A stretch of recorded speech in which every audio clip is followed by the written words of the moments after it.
Қазақстан тарихы пәнінен ұбт-ға арналған 100 сұрақтың жалғасы.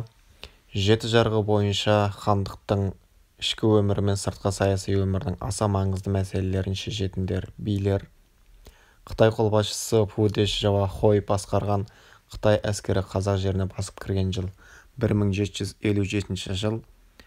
1820 жылы Хиуа ханы қаңыратып кеткен қазақ хандарының саны 2000-ға жуық.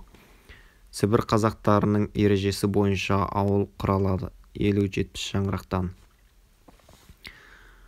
Орыс әскерін басқарған 1864 жылы Түркістанды басып алған полковник Черняев. Лейпциг-Глогау болған шайқастарда күміс медалімен марапатталды.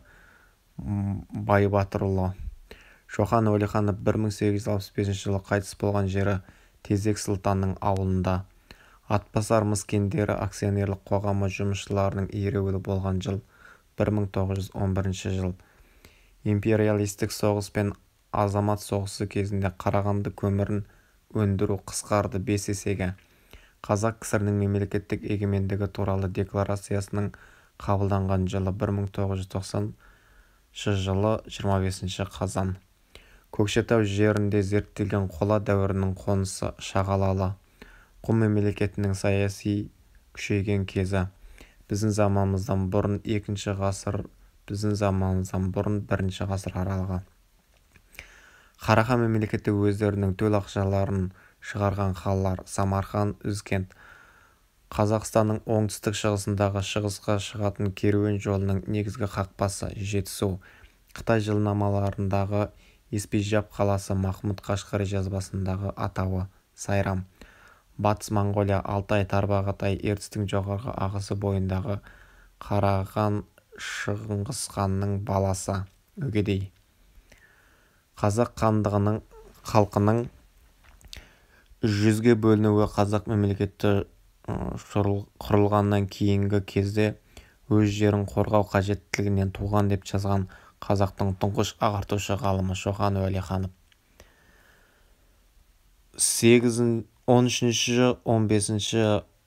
ғасырда аттар бізге аңыз болып жеткен ауызша поэзия өкілдерінің бірі Кетбұға. 1470 жылы Созаққа шабуыл жасаған қазақ ханы Қасым.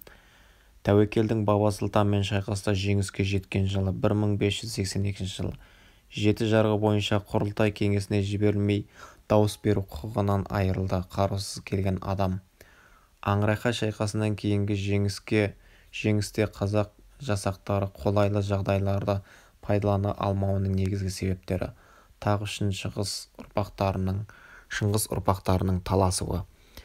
1836 жылы Кенесарының ағасы Саржанды өлтіруге бұйрық берген хан Қоқан ханы, орта жүздің соңғы ханы Уәли Ресей бодандығын 1817 жылы бірінші болып қабылданған ұлы жүздің руы Жалайыр.